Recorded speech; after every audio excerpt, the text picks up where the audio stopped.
Request करता हूँ कि नबी की कुर्बानियों को जाया मत करें। इस उम्मत के लिए उसने बहुत सारी दुआएं मांगी है। एक एक नौजवान के लिए अल्लाह से गिर गिरा के रोए हैं। और आज वही नौजवान अल्लाह और नबी की सुन्नतों की धज्जियां उड़ा रहा है। हमारे दिल इतने सख्त कैसे हो सकते हैं?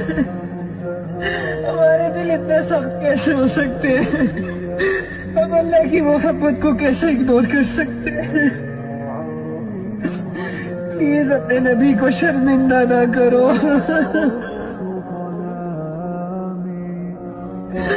प्लीज 2-4 गुनाहों की वजह से अल्लाह से दूर मत जाओ।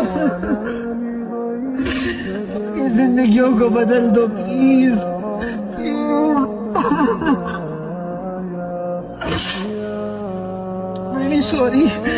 I'm really sorry.